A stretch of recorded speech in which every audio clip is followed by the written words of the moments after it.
자, 신약에서의 우리 고엘 개념 이해와 적용 고엘 신학으로는 이제 마지막입니다. 요 지나면은 조금 다른 내용으로 접어들겠고요. 신학적인 기초 한번 또 마무리를 짓도록 하겠습니다.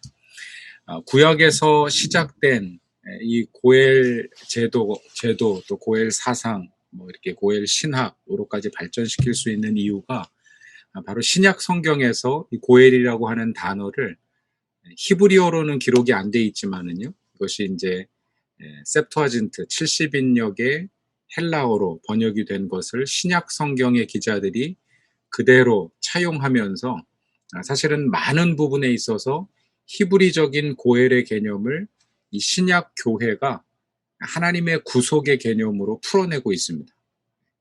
전혀 단어가 다르다 보니까 여기에 많은 관심을 갖지 않았고요.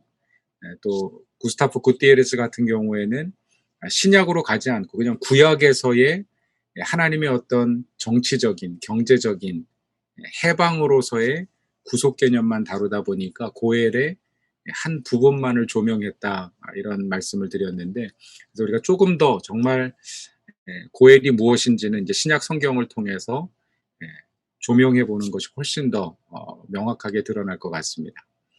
일단 신구약 성경의 연속성에 관해서 우리가 좀 생각을 해봐야 되고요.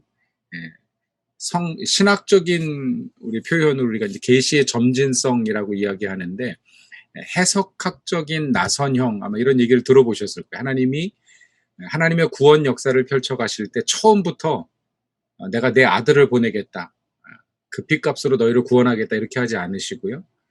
여인과 뱀의 후손이 원수가 되고부터 시작해서 하나님이 어떤 구원을 펼쳐가실지 그 구원의 서사를 점진적으로 명확하게 계시하셨습니다.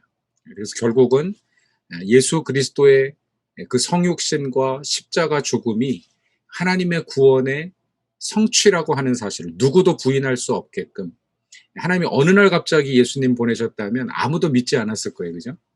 그런데 1500년이라고 하는 성경 기록의 역사를 통해서 수많은 족장들과 또 왕들과 선지자들과 수많은 사람들을 통해서 예언하신, 혹은 유비적으로 이렇게 보여주신 메시아의 개념이 완벽하게 드러나면서 마치 우리가 지금은 거울을 보는 것처럼, 오늘날 거울이 아니라 옛날 거울, 막 희미한 거울을 보는 것처럼 희미하지만 그때가 되면 얼굴과 얼굴을 맞대어 보는 것처럼 명확하게 부인할 수 없는 하나님의 구속 사역을 펼쳐가신 것을 볼 수 있습니다. 아마 그 하나님의 구속은 종말이 되고 하나님의 나라가 온전히 임하면 더 분명하게, 사도 바울이 고린도전서 13장에 이야기하고 있는 대로 정말 면대면, 페이스 투 페이스, 우리가 얼굴과 얼굴을 맞대고 보는 것처럼 분명하게 볼 수 있을 것입니다. 따라서 우리가 하나님의 구속에 관한 어떤 선교적인 명령, 선교적인 교훈을 함의하는 고엘 개념을 우리가 정확하게 이해하기 위해서는요, 선교적인 문헌인 신약 성경을 통해서 우리가 더 분명하게 규명해야 합니다. 그러니까 고엘의 개념이 만약에 신약에 안 나온다면 이건 그냥 폐기된 율법이에요. 우리가 지키거나 따를 필요가 없는. 근데 만약에 신약의 중요한 개념이라면 이건 오늘날의 교회에도 유효한 하나님의 명령이라는 사실을 반증해주는 어떤 근거가 되겠죠. 그래서 우리가 신약을 살펴보는 것은 중요하고요. 또 이야기했던 대로 모든 성경의 중심이 예수 그리스도시죠. 누가복음 24장에 보면 예수님께서 아까 글로바와 또 다른 제자에게 그들이 이해하지 못하는, 우리는 그가 우리를 구속할, 이스라엘을 구속할 자라고 바랐노라 라고 이야기했는데 구속 못하고 돌아가셨어, 죽었어. 근데 부활했다는 소문은 들었는데 몰라. 그러면서 지금 도망가고 있는 제자들에게 모세로부터 시작하여, 이것은 창세기죠. 모세가 쓴 모세오경으로부터 시작해서 선지서에 이르기까지 그 모든 책, 구약 성경을 통해서 메시아에 관해서 얘기해 주신 거예요. 제자들이 그걸 깨닫고 예수님의 죽음과 부활의 의미가 이런 것이구나라고 깨닫고 나서 그들이 예수님을 믿고 고백하게 되는데, 결국 요한복음 5장 39절에 너희가 영생을 얻는 줄 알고 이 성경을 상고하거냐, 이 성경은 곧 내게 대하여 증거하는 것이니라. 예수님이 모든 성경이 바로 예수님에 관한 말씀이라고 하는 사실을 이렇게 말씀해 주셨습니다. 그래서 이제 성경은 어떤 자증적인 증거를 통해서 구약의 중심, 신약의 중심이 바로 예수 그리스도의 십자가라고 하는 사실을 이렇게 이야기해 주고 있죠. 그래서 크리스토퍼 라이트가 메시아적 독해를 해야 된다. 그러니까 어디를 읽어도 예수님을 읽어낼 수 있어야 되고, 근데 이걸 우리가 이제 구속사적인 설교를 조금 오해하는 경향이 있습니다. 저희 교회 예전에 계셨던 목사님 한 분도 이제 그랬는데, 그러니까 뭘 얘기하든지 다 예수님으로 끝나는 것이 구속사적 설교는 아니에요, 사실은. 그러니까, 왜냐하면 모든 것이 다 예수님을 말하고 있지 않기 때문에 어떤 경우에는 너무 비약해서 전혀 관련 없는 상황에서도 십자가로 가고 예수님으로 가야 되는 그런 또 이렇게 해석학적인 오류를 낳을 수도 있고요. 또 하나는 각각의 성경이 가지고 있는 어떤 교훈과 메시지들이 있는데 그것들을 퇴색시킬 수 있습니다. 그럼 사실 메시아적인 그 구속사적인 설교를 얘기했던 브라이언 채플이나 많은 분들이 얘기할 때 모든 성경에서 예수님을 말하는 것이 구속사적 설교가 아니다 분명하게 얘기해요.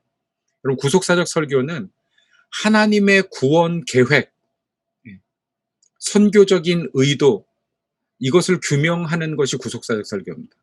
어떤 면에서 보면 미셔널 허메뉴릭스, 선교적인 해석학이 빠지면 구속사적인 설교를 할 수 없는 거예요. 그건 구속사적인 설교가 아니라 예수님을 가지고 억지로 대입해가지고 이렇게 성도들이 들을 때 물론 이제 정말 저는 교회 성도들이 참 감사해요. 이제 그런 설교를 통해서도 은혜를 받으시니까 감사한 하나님이 역사하셨다고 저는 뭐 인정하고 우리 또 성도들이 뭐 은혜 받는 거에 대해서 제가 반론을 제기할 생각은 없는데 이제 학문적으로 신학적으로 봤을 때 우리가 구속사적인 설교는 제일 마지막에 예수님 말했다 그래서 그게 구속사적인 게 아니라 하나님의 구원 계획, 이 본문을 통해서 하나님이 풀어가시는 구원의 계획이 무엇이며 우리가 그 구원의 계획의 연속선상에서 내가 해야 될 일은 무엇인가, 나의 그 구원에 대한 반응은 무엇인가, 그게 회개일 수도 있고요,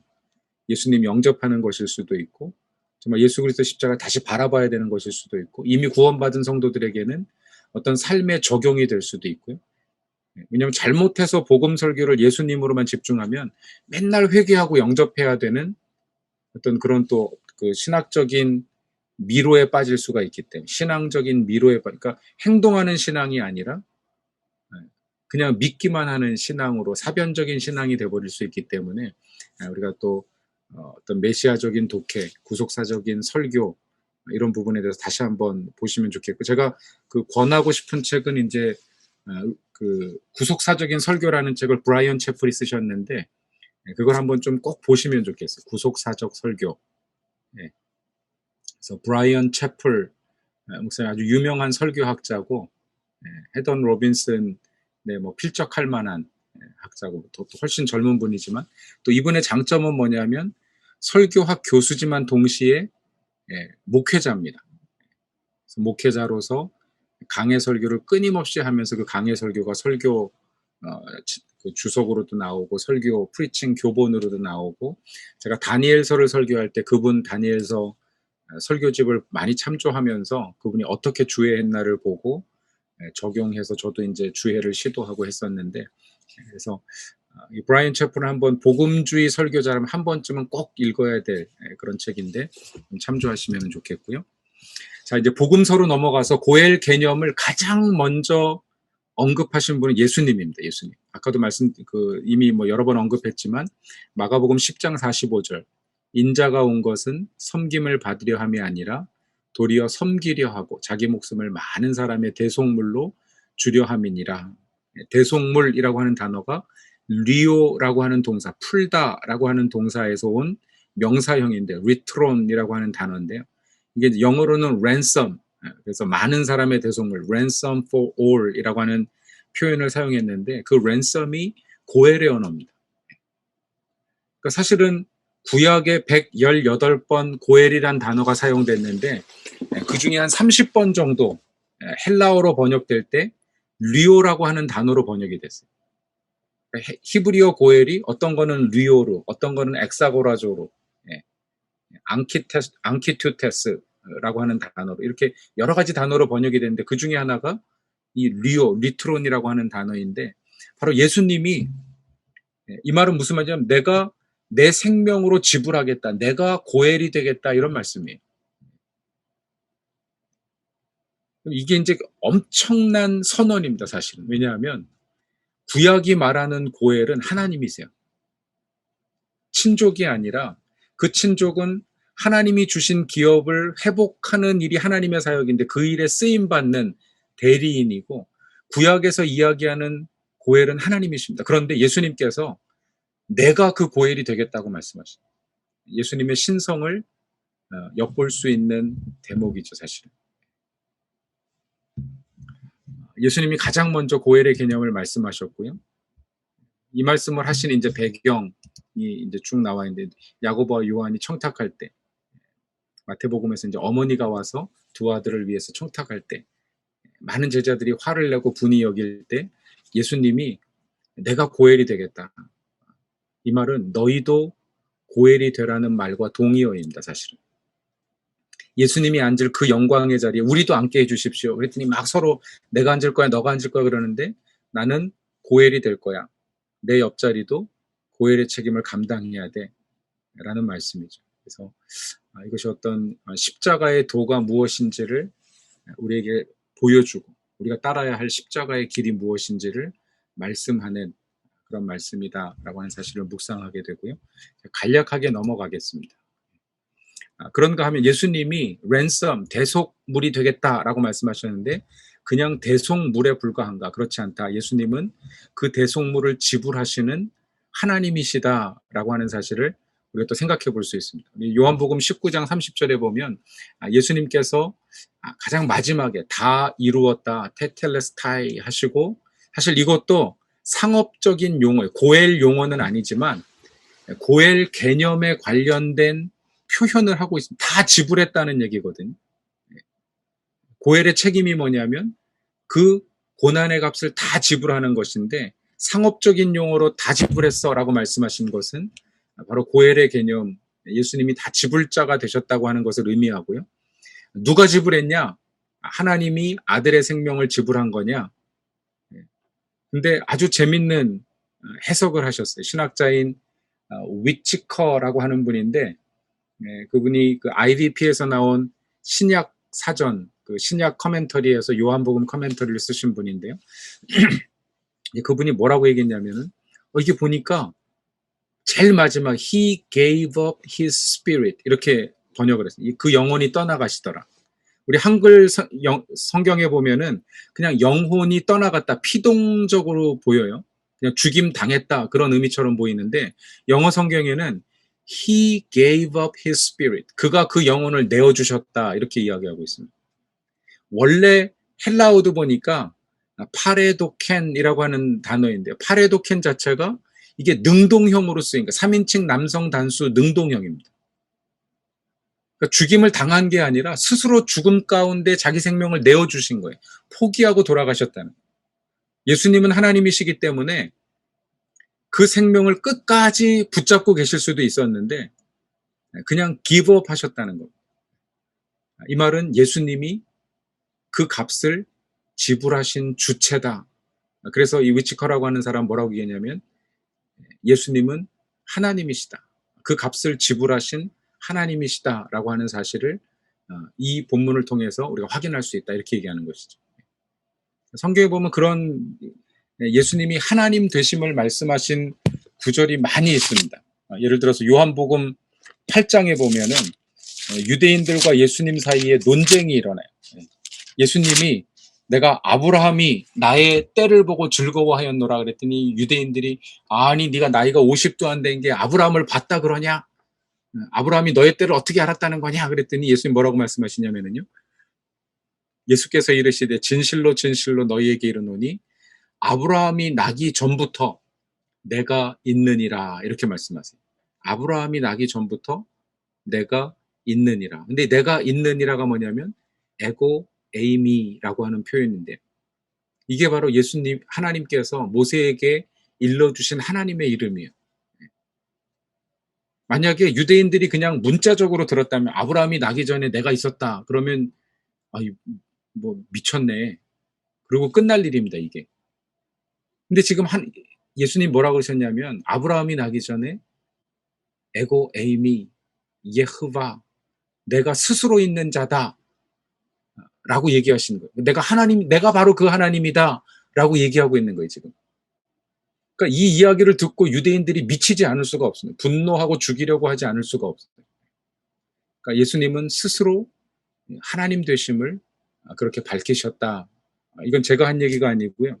론 솔로몬이라고 하는 목사님이세요. 여기 맥클린 바이블 처치에 굉장히 한 2만 명 되는 교회 담임 목사님, 이분이 원래 유대교인입니다. 유대인이고 유대인. 14살 때 예수 믿고 크리스찬이 돼서 신학교 가서 목사가 됐는데, 유대인의 관점에서 보니까 이건 놀라운 얘기인 거예요. 신약 성경에 왜냐하면 신약 성경은 예수님은 헬라어로 말씀 안 하셨습니다. 에고임이라고 얘기하는, 아마도 아람어, 히브리어와 가장 비슷한 아람어, 그 당시에 구어로 말씀하셨을 텐데, 그렇다면 하나님의 이름을 말한 거예요 지금. 그러니까 이제 그분이 이 보는 관점이 대단한 관점들이 많이 있는데요. 아무튼 이 본문 역시 예수님이 스스로 자기 생명을 내어주시는 지불자가 되셨다. 고엘의 값이면서 동시에 고엘의 책임을 감당하신 신적인 고엘이 되셨다라고 하는 사실을 이야기해주고 있다는 것이죠. 그래서 터툴리안을 인용해서 이 위테커라고 하는 분이 이런 얘기를 했어요. 요한은 예수께서 죽으시고 고개를 떨구었다고 말하지 않았다. 오히려 순종의 태도로 고개를 숙였으며 자기 영혼을 스스로 내어주셨다고 말한다.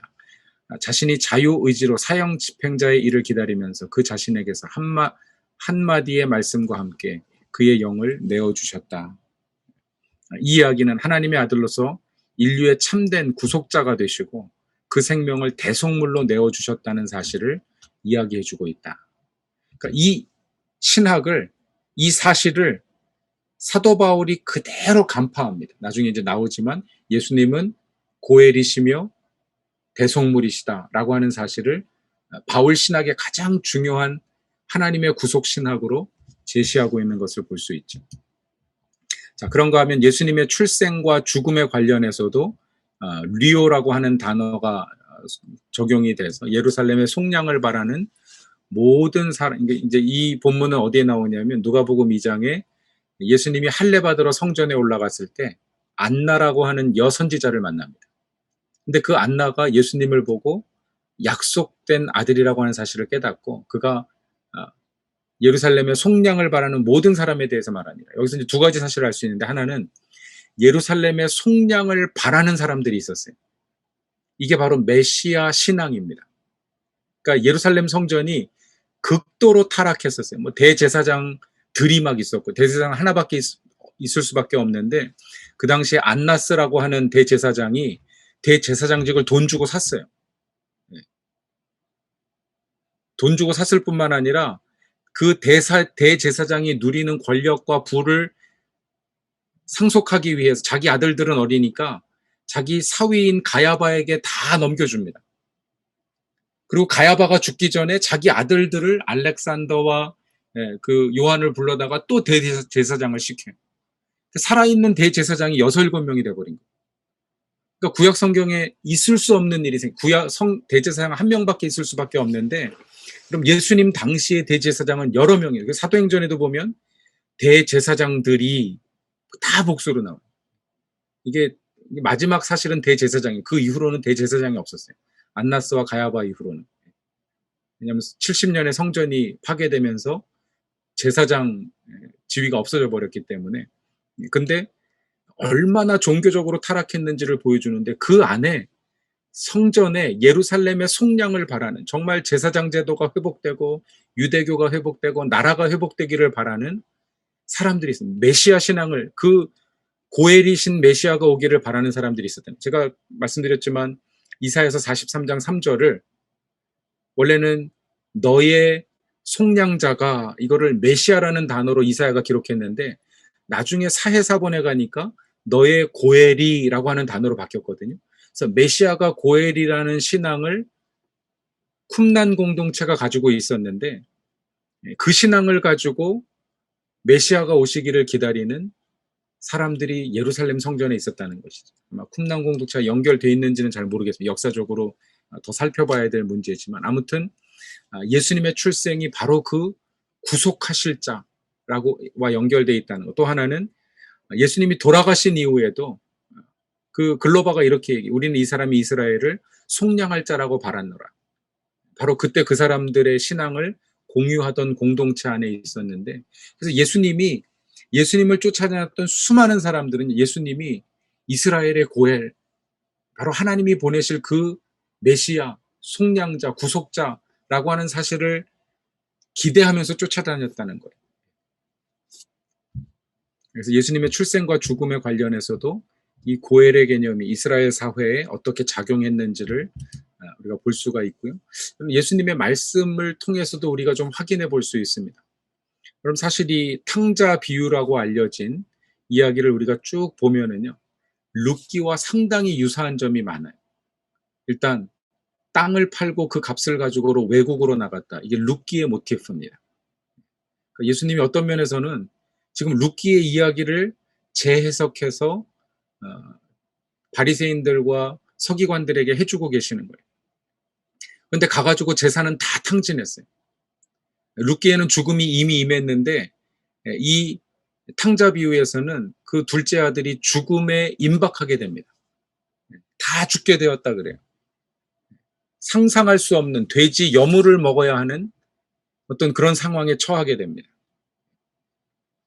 그리고 귀향이 일어나요. 룻기는 여호와께서 자기 백성을 돌보시사 여호와께서 그 베들레헴 성 자기 백성을 다시 방문하셨다. 임재하셨다.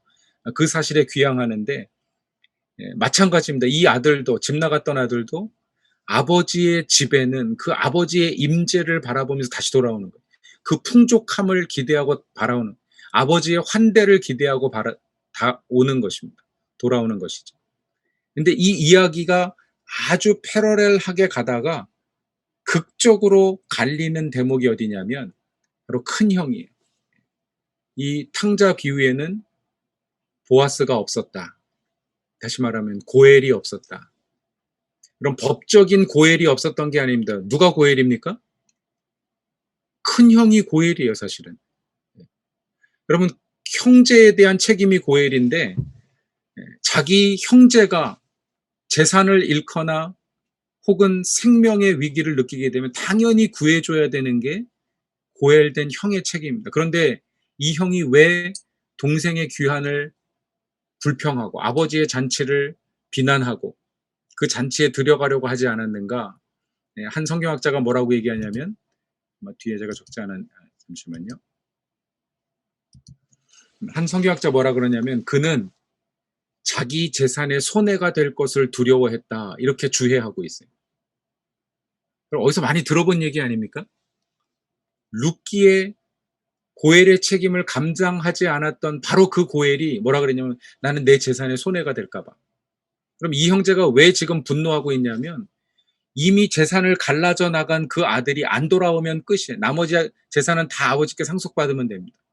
근데 다시 돌아왔어요. 재산을 다 잃어버리고 돌아왔다면 만약 아버지가 이미 죽었으면 상관없어요. 내가 상속받았으니까. 근데 아직도 살아있기 때문에 다시 죽으면은요. 아버지 포션의 재산을 나눠 가져야 되는데 거기에 분깃을 가져가게 되는 그게 싫어가지고 아들이 돌아온 것을 분노하고 아버지가 환대하는 것을 비난하고 그럼 이 이야기의 오벳은 없습니다. 그런데 예수님 왜 이야기를 하셨냐면 누가복음 15장에 보면 바리새인들과 서기관들이 예수님께서 죄인들과 세리들과 먹는 것을 보시고 왜 죄리와 세인들과 먹냐고 비난하자 예수님 이 비유를 하신 거예요. 지금 너희가 큰 형이라는 것입니다. 너희가 누군가를 배제하고 있다는 거예요. 조상들의 죄, 유대인들이 모압 사람들을 배제했던 것과 똑같은 죄를 너희가 지고 있다. 이 이야기에 고엘은 없다. 그런데 왜 내가 죄인들과 함께 먹고 마시냐고 너희가 묻는데 바로 그 고엘의 책임을 감당하기 위한 것이다. 지금 이 메시지를 주시는 거죠. 여러분, 예수님이 바로 그들의 형제가 되시고 그들의 죄의 값을 지불하시고 그들을 구원하시기 위해서 그들과 함께 앉아 계시다고 하는 사실을 이 비유를 통해서 말씀하시는 것입니다. 히브리서 2장에 보면 예수님께서 모든 인류의 맏아들이 되셨다, 장자가 되셨다 이야기하는데, 그럼 결국은 이 모든 비유들이 고엘의 비유예요. 그죠? 예수님께서 큰아들이 되셔서 이 이야기에 등장하지 않는 진정한 큰아들이 되셔서 동생을 환대하고 그 고난의 값을 지불하고 고통으로부터 구속할 구속자가 되시겠다라고 하는 어떤 의지를 이미 되셨다고 하는 사실을 가르칠 뿐만 아니라 비유하시기 위해서 고엘 탕자 비유를 주신 거예요. 그래서 저는 이 탕자 비유는 고엘 비유라고 이름을 다시 바꿔야 된다. 뭐 저 혼자 아무도 동의하지 않지만 제가 보니까 우리 이두하 목사님은 동의를 해주셨어요. 고개를 끄덕끄덕 하시는, 우리 조성문 목사님도 고개를 끄덕끄덕 해주셨고요. 적어도 고엘 신학을 공부하신 분들은 이건 탕자 비유가 아니라 고엘 비유다. 하나님의 구속의 비유고 예수 그리스도께서 구속자 되심을 증명하는 비유고, 그럼 제가 참 감사한 게 팀 켈러 목사님이 지난번에도 말씀드리면 탕부 하나님 책을 쓰면서 이 이야기는 바로 예수님에 관한 이야기다. 탕자 얘기도 아니고 아버지 얘기도 아니고 큰아들 얘기도 아니고 이건 예수님에 관한 이야기다라고 결론을 내버렸어요. 그리고 그 잔치에 초청하는 것이다. 제가 두 가지 면에서 좀 아쉬운 점이 있는데, 그냥 셀러브레이션 잔치에 초청하는 게 아니라 정말 이 이야기의 메시지는요, 큰형 된 우리들이, 이미 예수 믿은 우리들이 그들을 위해서 잔치를 열어주라는 것입니다. 함께 기뻐하라는 거예요. 아버지께서 여신 잔치, 우리가 함께 그 잔치에 들어가고 환대하고 오히려 우리가 그 값을 지불해주고, 이미 예수님께서 우리에게 넘치는 값을 지불해 주셨기 때문에 그 은혜를 가지고 우리도 그 값을 지불하라는 거예요. 그럼 이스라엘 백성들이 고엘의 책임을 감당하기 위해서 지불해야 될 그 모든 값은 하나님 주신 것입니다. 그 추수도 그 재산 다 하나님 주신 거예요. 그걸 깨달을 때 어떤 선순환이 일어나는 거죠. 구속의 선순환. 바울 서신으로 넘어가게, 복음서에서 그렇고, 또 사실 우리가 다루진 않았는데 또 하나의 비유라고 이야기한다면 이제 선한 사마리아인의 비유도 고엘을 어떤 고엘의 메시지로 고엘의 신학으로 해석할 수 있는 또 하나의 메시지죠. 같은 형제이지만 같은 동족의 아픔을 돌아보지 않는 레위인과 제사장들. 하지만 전혀 그럴 책임이 없음에도 불구하고 강도 만난 자를 자기 값을 지불해서 돌봤던 선한 사마리아인. 결국 누가 진짜 고엘이냐, 누가 이웃이냐, 뭐가 정말 하나님 원하시는 삶이냐, 이런 측면에서 우리가 다시 한번 해석해 볼 수 있는 부분이 있고요. 예수님께서 가난한 자들에게 이자를 취하지 말라 이렇게 명령하시는데, 이자를 취하지 않는 것도 사실 고엘 제도의 가장 중요한, 우리가 고엘 제도의 중추, 백본이라고 이야기했는데요. 35절에서 37절까지 보면 가난한 자에게 양식을 구워주되 이자를 취하지 말라 이렇게 말씀하십니다. 그러니까 고엘 제도에서 나온 말씀을 그대로 인용하면서 이자를 취하지 말라 이렇게 말씀하세요. 이것도 어떤 고엘의 핵심 사상을 전달하는 예수님의 메시지로 볼 수 있고, 자, 바울 서신으로 넘어가면은요, 디모데전서 2장 6절이 중요한데 예수님의 말씀을 그대로 인용해. 그가 모든 사람을 위하여 자기를 대속물로 주셨으니. 근데 이 대속물이라는 단어를 원래 예수님은 리트론 안티폴론이라고 말씀하셨습니다. 리트론 안티폴론, ransom for all이라고 하는 단어인데, 안티라고 하는 전치사를 그냥 앞에다 갖다 붙여버렸어요. 안티리트론. 근데 이게 성경에 단 한 번 사용된 단어입니다. 딴 데는 사용된 적이 이런 단어를 만들었어요. 바울이. 이런 걸 갖다가 우리가 언어학에서는 헤팍스 레고메나라고 이제 얘기를 하네. 헤팍스 레고메넌. 예. 근데 왜 이런 단어를 만들었는가? 이 브라운이라고 하는 신학자 그렇게 얘기합니다. 신적인 대속이 단번에 일어났음을 더 강조하기 위해서 아주 강한 표현으로 단어를 아예 만들어 가지고 이야기한 것이다.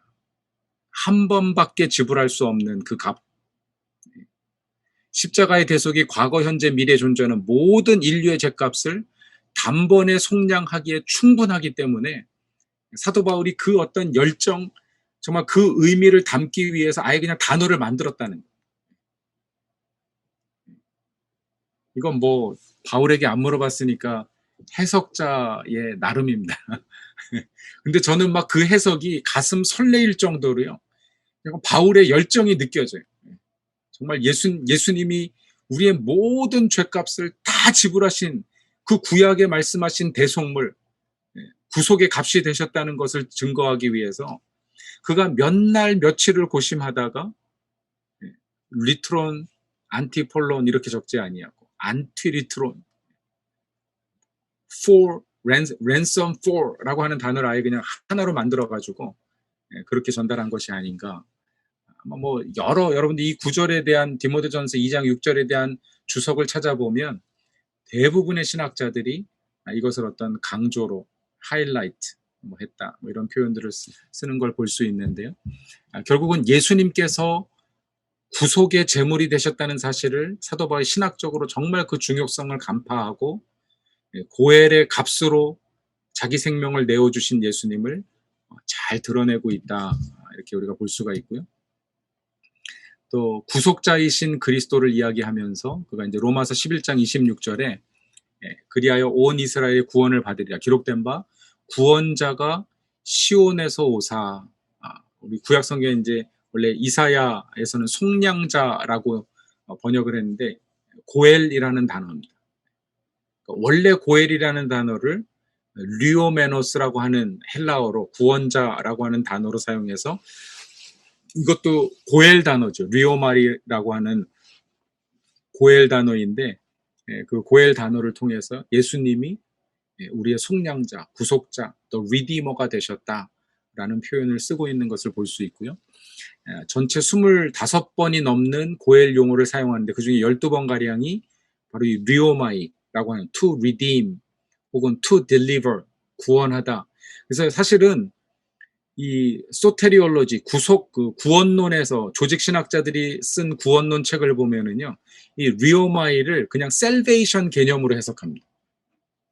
소조, 혹은 뭐 그런 그 소테리올로지 용어로 해석하는 사실은 이것은 redemption, language of redemption이에요, 사실은. 구속의 언어입니다. 고엘의 언어예요, 고엘의 언어. 이걸 정리해 보면 바울의 구속신학에 대해서 우리가 좀 생각해 보죠. 지난번에도 한번 우리가 살펴봤는데, 이제 그 구절을, 12개 구절을 다 이제 정리한 거예요. 예수 그리스도는 모든 인류의 구속자가 되셔서, 리오메노스, 영적으로 우리를 영원한 사망에서 구속하여 영원한 생명을 얻게 하시며, 이스라엘을 애굽에서 구원하신 것처럼 우리를 이 땅의 흑암의 권세로부터 건지시고, 삶의 현실에서 대면하는 모든 악한 자들과 사단에게서 구원하시고 궁극적으로 장차 심판으로부터 속량하사 영원한 하나님 나라에 들어가시도록 인도해 주실 것이다. 이런 어떤 신학적인 기독론의 프레임을 우리에게 소개하고 있습니다. 그래서 제가 우리 고엘 신학 수강하는 저희 교회에 있는 베델 신학원에 고엘 신학 수강하는 사람들은 이걸 이제 매주 우리가 사도신경처럼 신앙 고백처럼 같이 고백해요. 예수님이 어떤 분이신지를 고백하고 기도하게 하고 묵상하게 하고. 바울이 가지고 있는 교회론 역시 디도서 2장 14절, 갈라디아 4장 5절 이 모든 구절들이 다 고엘의 언어를 사용하는 구절들입니다. 그냥 제가 뽑아놓은 게 아니라 바울이 사용했던 고엘의 언어를 살펴보면 교회가 뭐냐라고 하는 어떤 정체성도 설명을 하고 있어요. 교회는 첫째로 하나님의 자녀들이다. The redeemed children of God. 하나님의 구속받은 자녀들이다라고 하는 정체성을 제시하면서 결국은 이 단어가 우리에게 주는 것은 너희는 형제라는 거예요. 가족이라는 것입니다. 이게 바울이 가지고 있었던 교회 관이에요. 교회는 형제가 돼야 된다는, 가족이 돼야 된다는 거예요. The redeemed people. 그냥 다 예수 믿어서 그냥 모여있는 사람들이 교회가 아니라 그 모여있는 사람들이 정말 가족이 되어서 서로의 고난의 문제를 해결해주고, 그럼 초대교회가 아름다웠고 파워풀했던 전도 어떤 기지였던, 선교의 기지였던 이유가 뭐냐면 그들이 함께 모여서 모든 것을 함께 나누면서 고엘의 책임을 감당할 때 좋은 소문이 나고 복음의 어떤 파워가 생기고, 말뿐인 사랑이 아니라 요즘 교회 밖에 사람들이 다 그러잖아요. 예수 믿는 사람들 죽으면 주둥아리만 동동 뜬대요. 말만 하지 뭐 행동이 없다는 거예요. 입만 뜨지. 그런 비난을 교회가 받고 있습니다, 사실. 근데 초대교회는 그렇지 않았죠. 오히려 그 열정과 헌신 때문에 안디옥 교회에서는 그리스도인이라는 비난을 받을 정도, 예수쟁이라는 비난을 받을 정도로 상식을 뛰어넘는 어떤 그 안에 다이내믹이, 가족의 다이내믹이 있었다는 것이죠. 우리가 오늘날 교회에서 어떻게 그런 가족의 역동성을 만들어낼 수 있느냐. 물론 뭐 모든 재산 팔아가지고 와, 이건 공산주의고, 하지만 제가 우리 성도님들에게 늘 요구하는 게, 우리가 다 팔아서 가져올 필요는 없는데 다 팔아서 내놓을 준비는 되어 있어야 한다. 이스라엘 백성들이 고엘로 부르심 받아가지고, 야, 니네 다 재산 팔아가지고 어려운 사람 도와줄게. 하나님 그러지 않으셨어요. 재산 가지고 있어. 근데 언제든지 가난한 사람이 생기면 가장 가까운 친족. 그러니까 이건 ready to pay redeemer예요. 언제든지 지불할 의사가 있고 준비가 되어 있는 고엘이 되기를 하나님 원하신 거예요. 모든 이스라엘 백성들이. 초대교회도 물론 모든 사람들이 다 팔진 않았습니다. 있는 사람들이 팔았지. 그래서 오늘날에도 다 팔아 가져오라는 얘기가 아니라 정말 우리가 하나님을 위해서, 이게 하나님 것임을 고백할 수 있어야 된다. 첫째는 하나님이 말씀하시고 은혜 주시면 내가 상식적인 선에서 내가 할 수 있는 능력 안에서 마음껏 즐거운 마음으로 기뻐하는 마음, 이게 성막과 성전 건축의 원리예요. 다 즐거이 드리는 자들이, 기쁨으로 드리는 자들, 마음에 감동받은 자들이 단서가 다 붙어 있습니다. 아무나 가져오는 거 받지 않았어요. 그런 어떤 형제됨을 경험하는 그 관계에서 나오는 헌신과 희생, 이게 교회라는 것이죠. 두 번째로 보면 에베소서 1장 14절, 하나님의 구속받은 백성은 구속자의 영광을 찬송하는 것이다. 에베소서 1장 전반부에 보면 1장 3절부터 시작해서 찬송하리로다, 이런 기도문이 실려 있어요. 그러니까 성부 하나님 찬송하고 성자 예수님 찬송하고 성령 하나님 찬송하고 찬송이 기록이 되어 있는데, 결국은 구속받은 백성의 가장 중요한 사명은 그 하나님을 증거하고 찬송하는 것이다. 그게 교회라는 것이죠. 또 하나, 이제 선교적인, 이거 뭐 교회론이라고 제가 이름 붙였는데, 물론 교회가 감당해야, 선교론이라고 이름 붙였는데요. 교회가 감당해야 될 선교적인 사명. 구속받은 백성은 각각 자신의 세대에서 이 구속의 사명을 감당하는 것이다. 자기 시대의 구속을 감당해야 된다는 거예요. 그럼 아주 우리가 해석 잘못하는 본문 중에 하나가 뭐냐면 에베소서 5장 16절 말씀입니다. 그럼 에베소서 5장 16절에 어떤 말씀이 있습니까? 어떤 말씀이냐면 세월을 아끼라 때가 악하니라, 이런 말씀이에요. 세월을 아끼라 때가 악하니라. 대부분 어떻게 얘기하냐면 기회를 잡아라, 시간을 아껴라, 주어진 시간 충실하게 성실되이 삶을 살아라, 이렇게 해석을 해. 근데 원래 원문에 보면은요, 엑소고라조라고 하는 단어를 사용합니다. 고엘 단어를 쓰고 있어요. 그래서 영어 성경에 보면 redeem the time 이렇게 번역합니다. 어떤 번역에 보면 save the time, 시간을 아끼는 게 아니라 기회를 잡으라는 얘기가 아니라 시대를 구속하라. 이 시간이라는 단어가 헬라어엔 두 개가 있잖아요. 하나는 크로노스, 일반적으로 지나가는 시간. 크로놀로지 뭐 이런 단어가 나온 크로노스. 또 하나는 카이로스, 기회를 의미하는 하나님이 역사하시는 어떤 신적인 시간, 네, 구속의 때. 근데 지금 뭐라고 얘기냐면 엑소고라zo 카이로스라는 거죠. 하나님의 때를 구속하라는 거예요. 여러분 이 본문을 가장 잘 해석하는 예화를 찾는다면 뭐냐면 바로 에스더입니다. 에스더 사장의 그 모르드게가 내가 여왕의 자리에 오른 것이 이때를 위함이 아닌 줄 누가 알겠느냐. 하나님이 너를 여왕이 되게 하신 것이 바로 이때 너의 민족, 너의 형제들을 구원하게 하려고 하심이 아닌 줄 누가 알겠느냐. 그때 에스더가 나를 위해서 기도해라. 내가 3일간 금식하고 왕에게 갈 테니 내가 죽으면 죽겠다. 죽음으로 그 고엘의 책임을 감당하겠다는 거예요. 자기 형제를 살리기 위해서 내가 내 생명을 내놓겠다는 것입니다. 그럼 이게 세월을 아끼는 거예요. Redeem the time of God. 그럼 사도 바울은 교회의 책무가 여기 있다고 말하고 있습니다. 시대를 구속하는 일. 그럼 교회가 그냥 모여서 신앙생활하고 이게 아니라 지금 시대가 어떻게 흘러가고 있는지를 읽어내야 되고요. 그 시대를 구속하는 일이 무엇인지를 우리가 분별하고 성도들과 함께 기도하고 그 일을 위해서 우리가 취해야 될 어떤 액션 플랜을 만들고 그 일에 함께 헌신하고, 물론 모든 교회가 다 그렇게 할 수는 없지만 교인들 중에 보면 헌신된 사람들이 있어요. 저희 교회도 보면 북한 선교 헌신된 사람들, 그런 사람들에게 비전을 주고 힘을 몰아주고 그분들이 앞장서서 일해 가시면 됩니다.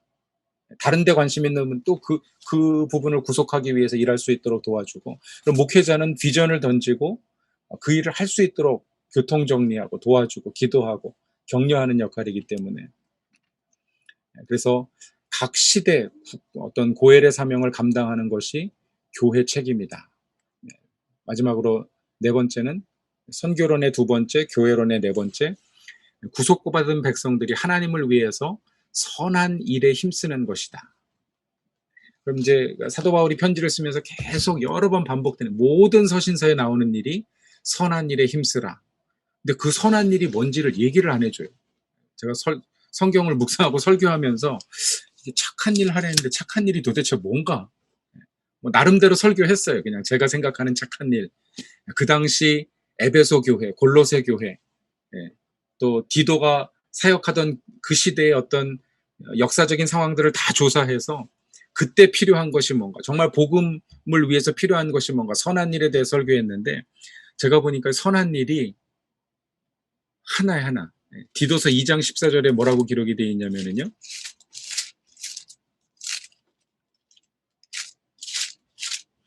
네, 2장 14절에 이렇게 기록합니다. 그가 우리를 대신하여 자신을 주심은 모든 불법에서 우리를 속량하시고 우리를 깨끗게 하사 선한 일을 열심히 하는 자기 백성이 되게 하려 하십니다. 이게 답이 아니네요. 하여튼 선한 일을 하라고 디도에게도 권면을 했는데 그 선한 일이 뭔지는 갈라디아서 2장에서 찾아볼 수 있습니다. 2장 10절에 찾아볼 수 있습니다. 그리고 2장 9절부터 보면 뭐라고 기록하냐면요. 바울이 바나바와 함께 예루살렘에 올라가서 기둥 같은 사도인 게바와 야고보를 만난 거예요. 근데 게바와 야고보가 바울에게 뭐라고 얘기하냐면요. 9절에 또 기둥같이 여기는 야고보와 게바와 요한도 내게 주신 은혜를 알므로 나와 바나바에게 친교의 약속을 하였으니 우리는 이방인에게로 그들은 할례자에게로 가게 하려 함이라. 10절이 중요한데요. 다만 우리에게 가난한 자들을 기억하도록 부탁하였으니, 그럼 이게 선한 일입니다. 초대교회 사도들이 부탁한 선한 일이에요. 바울이 그 부탁을 받고 그가 개척했던 수많은 교회, 전도했던 수많은 목회자들에게 뭐라고 얘기했냐면 이 선한 일에 힘쓰라는 거예요. 가난한 자들을 돕는 일. 그럼 이게 고엘의 핵심입니다. 그럼 고엘 제도가 왜 세워졌냐면 너희 형제 중에 누구든지 가난하게 되어 자기 땅을 팔거나 자기를 팔아서 노예가 되었으면, 그러면 가난한 자들을 돌아보라는 것이 고엘의 핵심적인 명령이고 사상인데, 그럼 초대교회 사도들이 이방인의 사도로서 사역할 그들에게 뭐라고 얘기하냐면 10절에 다만이 굉장히 중요하죠. 그죠? 다만 이거만큼은 해야 된다는 거예요. 예수 그리스도의 복음을 받은 공동체가 이거만큼은 해야 된다. 뭐냐? 가난한 자들을 돌아보라는 것입니다. 가난한 교회를 돌아보고, 가난한 성도들을 돌아보고, 여유가 있다면 가난한 믿지 않는 불신자들을 돌아보고, 물론 이제 사도 바울이 우선순위를 정해요. 너희 중에 믿는 자들에게 더욱 그리할지니라. 교회 안에 먼저 가난한 자가 없어야 돼. 교회는 가난한데 밖에만 구제한다고 이게 되는 게 아닙니다. 그래서 교회 안에, 교회 밖에 또 다스리는 자들에게 더 존경하고 배려하고 이런 문화들이, 풍성한 문화들이 있어야 돼, 사실 교회 안에.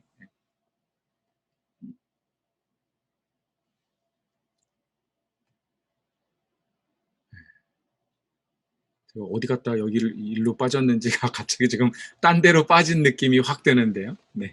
아무튼 넘어가겠습니다. 그래서 이 교회 선한 사명, 일이요. 선한 네, 일. 네, 맞습니다. 선한 일 선한, 하시라. 맞습니다. 네. 선한 일에 힘쓰는 것이, 그럼 뭐 여러분들이 설교하시면서 성경을 해석하면서 뭐 다른 또 선한 일들을 찾으실 수 있어요. 근데 제가 고엘의 신학으로 해석한 그 선한 일은 바로 사도들이 바울에게 부탁했던, 바울이 또 수많은 사역자들 교회에 부탁했던 일은 바로 그 가난한 자들을 돌보는 일이었다. 그래서 구제의 예물을 가지고 교회가 교회를 돕고, church to church, 구제, 그 구제의 예물을 가지고 또 흩어진 가난한 자들을 돕고, 이것이 굉장히 중요한 일이라고 하는 사실을 우리가 한번 좀 생각해 보셨으면 좋겠고요.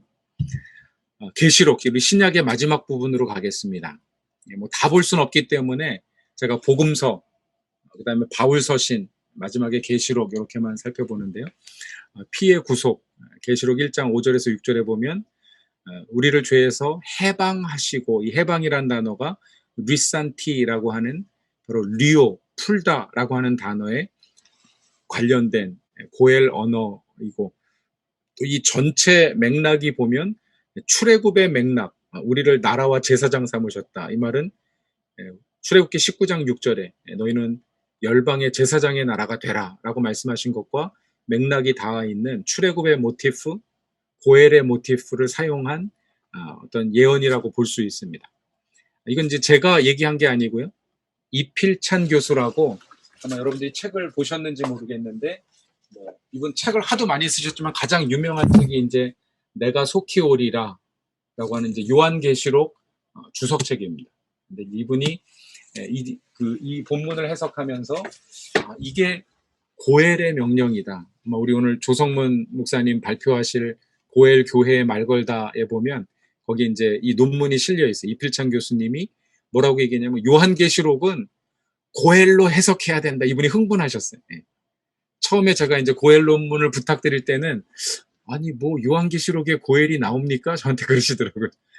그래서 목사님 연구해서 논문 발표해 주세요 그랬더니 나중에 1년 뒤에, 제가 이제 1년 전에 논문을 부탁드리고 1년 동안 연구해서 제가 2014년 4월이었나요?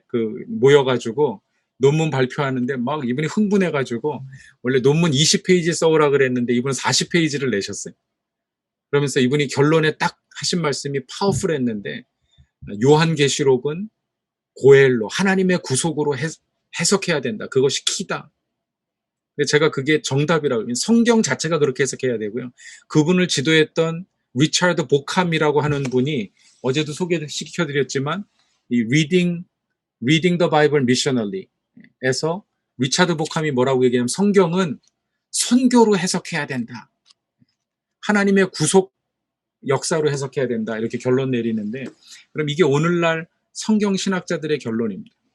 요한계시록에 나와 있는 이 피로 우리를 해방하시고 예수님이 리트론, 대속물이 되셨음을 확증하는 어떤 천상의 모습들을 계시하고 있는 것이고, 예수님이 구속의 값이시다. 또한 예수님은 심판하시는 피의 보수자시다. 그래서 보면 순교자들의 흘린 그 모든 피를 예수님이 갚으시는 거예요. 그게 이제 계시록의 모티프인데 그런 이야기들이 기록이 되어 있고요. 또 하나는 피의 회복. 여러분, 고엘의 중요한 두 개념이 바로 구속과 회복입니다. 구속, buying back, 다시 되사는 거고, 회복, 원상태로 복귀함, 이런 의미들이 고엘의 가장 중요한 개념인데, 바로 계시록이 바로 성경의 가장 중요한 구속의 개념을 그대로 가지고 와서 1장과 5장에 그 구속과 회복의 개념을 이야기하고 있는 거예요. 그래서 9절에 보시면 이 중간 부분에 보시면은요, 백성과 방언과 나라 가운데 사람들을 피로 사서, 그건 이제 헤고라사스라고 하는 단어인데 이제 아고라조라고 하는 단어에서 파생이 되어져서 사용되는 단어죠. 헤고라사스, 피로 사서 하나님께 드리셨다. 그래서 구속의 목적은 바로 하나님께 드리기 위함이다. 하나님의 창조의 권리, 하나님의 소유권을 회복해 드리기 위함이다. 라고 하는 사실을 이야기해 주고 있습니다. 마지막으로 이제 구속받은 자와 혼인잔치. 그래서 나중에 뒤에 가서 보면 20장인가 20장 21장에 가서 보면 이제 어린 양의 혼인잔치가 나오는데, 이필창 교수님이 아주 재밌는 얘기 해주셨어요. 이게 바로 고엘의 계대 결혼이다. 그래서 그분은 뭐라고 계대 결혼일 수 있을까 하고 물음표를 붙이셨는데 답은 안 하셨어요. 근데 제가 그 읽은 맥락에서 보면 이게 계대 결혼이라는 걸 얘기하고 싶어서 그분이 이 결혼의 모티프를 가지고 뭐라고 했냐면, 사실은요, 이 결혼의 모티프가 굉장히 중요합니다. 왜냐하면 결혼은 가족 관계를 형성하는 출발점이에요. 그러니까 모든 구속받은 자가 가족임을 확증해 주시기 위해서 결혼이라고 하는 모티프를 사용하셨다. 그래서 마지막 시대 선교적인 사명은 바로 이 어린 양의 혼인잔치의 전령이 되는 것이다. 가족 만들기. 전도는, 우리 해방신학에서 전도는 가난한 자들에게로 삶을 돌이키는 캠페인이다. 이게 해방신학의 전도의 정의예요.